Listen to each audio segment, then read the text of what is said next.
El autor termina justamente el día lunes con una frase llamativa, dice: el darnos cuenta de cuán malos somos nos lleva al gozo.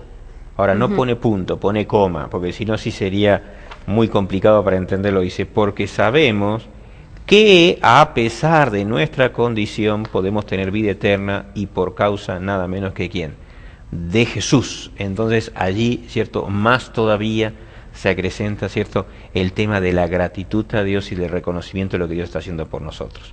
Bueno, día martes, allí aquellos que tienen el folleto me acompañan, dice David, un canto de alabanza y adoración.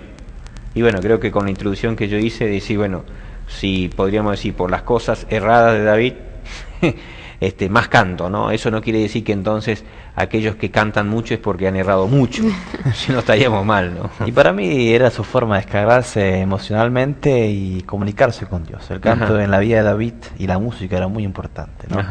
Varias veces menciona en la Biblia que a David le gustaba tocar el arpa, le gustaba cantar y recitar salmos y hacerlo, ¿no? Entonces vemos que David canta mucho y se ve que lo necesitaba en su vida. En los espacios de su vida, David tomaba el arpa y cantaba. Qué lindo, ¿no? Tocar el arpa debe ser muy lindo. Sí. Es difícil, ¿no? Para mí las dos cosas muy lindo. Y debe ser difícil, pero yo no lo puedo hacer. Bueno, vamos allí.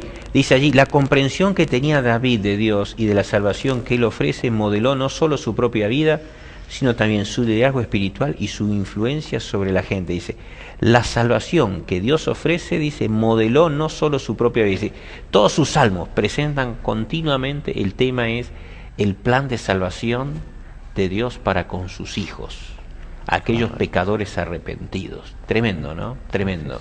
Y bueno, y entonces aparece allí, ¿cierto?, la pregunta que nos hace el autor, y que me gustaría que ustedes allí busquen sus Biblias, en las letras negritas en el folleto de Escuela Sabática, en la lección del día martes. Pero busquemos nuestras Biblias y leamos Primera de Crónica, capítulo 16, ¿cierto?, verso 8, verso 12 y verso 16, para no hacerlo tan largo. Y la pregunta que nos lleva el autor a que podamos responder, dice, ¿cuáles fueron algunos de los eventos del pasado que el pueblo de Israel debía dar a conocer a otros? ¿Y qué actos, dice, especiales de Dios debían, dice, o habían de recordar, ¿no? Así que dentro de la adoración había ciertas cosas puntuales. ¿Cuáles eran? ¿Tenés ahí, Gretel, vos sí, Primera de Crónicas 16, está hablando de un salmo de gratitud, es el subtítulo que tiene mi Biblia. Y el versículo 8 dice, alabad a Jehová, invocad su nombre, dad a conocer en los pueblos sus obras. Después era el versículo 12, dice, haced memoria de las maravillas que ha hecho, de sus prodigios y de los juicios de su boca. Y bueno, sigue hablando, sigue cantando, y dice el versículo 16, del pacto que concertó con Abraham y su juramento con Isaac, el cual confirmó a Jacob, etc. Sigue hablando del pacto. Qué bárbaro. Dos elementos, quizás en 3 versículos.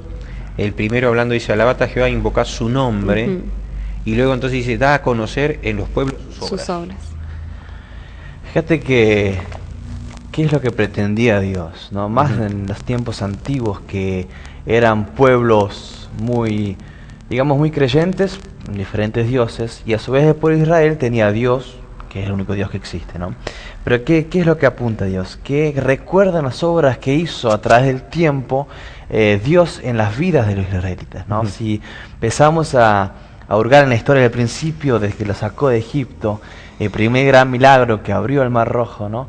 Las cosas que Dios le mostró al pueblo de Israel a través del tiempo que fueron, digamos, caminando por el desierto hacia ese pacto que Dios le había prometido, la tierra Canaán, fueron muchas cosas hermosas que hizo Dios, ¿no? Entonces entra en juego el gozo y la gratitud por las cosas, las obras que ha hecho Dios en nuestras vidas en adoración, ¿no? Entonces justamente eso es lo que Dios quiere resaltar aquí. Acuérdense de las cosas buenas que yo hice en sus vidas, que son muchísimas. Si le empezamos a nombrar no terminaremos más, ¿no? Pero es muy importante integrar en la oración y recordar las cosas que ha hecho Dios en nuestras vidas, para poder alabarlo y llenarnos de gozo por las cosas que ha hecho, ¿no? Una adoración con sentido. Correcto. El autor presenta aquí por lo menos 3 puntos. Dice, date a conocer en los pueblos sus obras, verso 8. Verso 12 dice, sin embargo, agrega algo más, dice, haced memoria de las maravillas que ha hecho. Una cosa es decir, yo doy a conocer, ¿cierto?, las obras de Dios. Pero otra cosa dice, haced memoria. Hay una frase de Elena White que es muy conocida, ¿no? Solo podemos temer al futuro si olvidamos cómo Dios nos ha guiado en el pasado. Y creo que Dios es lo que intenta hacer continuamente con nosotros, que tenemos una memoria muy corta. Parece que nos olvidamos de sus maravillas todo el tiempo, ¿no? Entonces por eso nos recuerda. Y por eso me parece que es muy interesante el tema de verlo acá con la música, porque si uno se pone a pensar, es mucho más fácil acordarse de algo si tiene música, de una frase o de unas palabras, que si no. Es más, uno por ahí se acuerda de una melodía y le salen las palabras porque recuerda la melodía, ¿no? Y me parece que eso, por eso también usa mucho la música de Dios para que nosotros... Y lo importante de las emociones, ¿no? Que las emociones estén direccionadas justamente a este aspecto, ¿no? Y que nos llenen. Yo me quedo también en el hecho de decir, date a conocer en los pueblos sus obras, pero dice, haced memoria. Es decir, la adoración implica, ¿cierto?, allí una vivencia con Dios.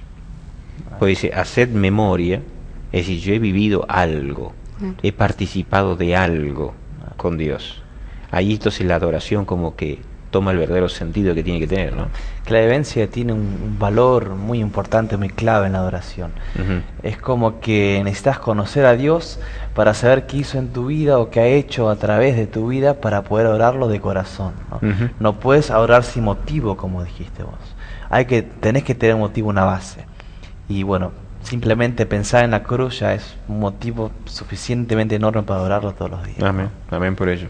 Y bueno, el autor presenta, ¿cierto?, el versículo 15 o el versículo 16 hasta el 22, donde habla del pacto. Yo puse dos cosas así, lo resumo a lo que el autor nos menciona allí en el día martes, según la Primera de Crónicas, capítulo 16. Por un lado, la adoración, reconociendo las obras de Dios en todas las cosas en el mundo. Las obras de Dios en el mundo. Por otro lado, cuando habla allí del pacto, las obras que Dios quiere hacer por nosotros o en nosotros. Es decir, por un lado, adoremos a Dios mostrando, contando, testificando de las obras de Dios en lo que nos rodea. Pero por otro lado, adoremos a Dios justamente con las obras que Dios quiere hacer en tu vida y en mi vida. Es decir, son dos cosas diferentes, ¿no? Un Dios que actúa en mi contexto, cierto, mediato, pero también un Dios que actúa en mi vida.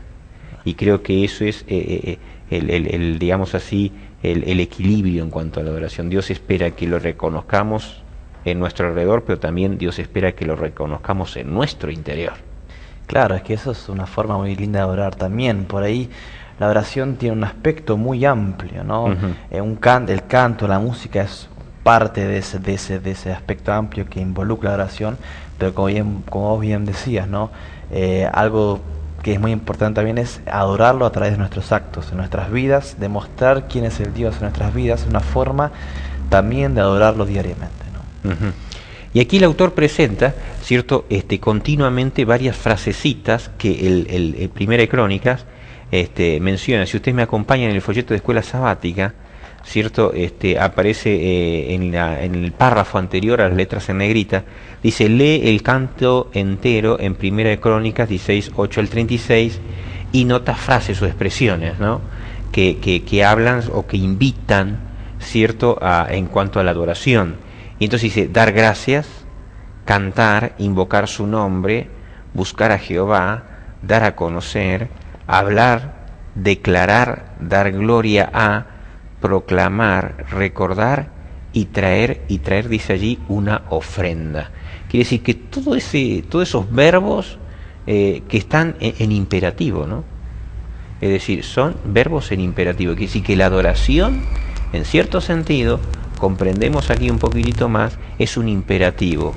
Es decir, es un deber que tú y yo tenemos si verdaderamente hemos tenido una experiencia con Dios.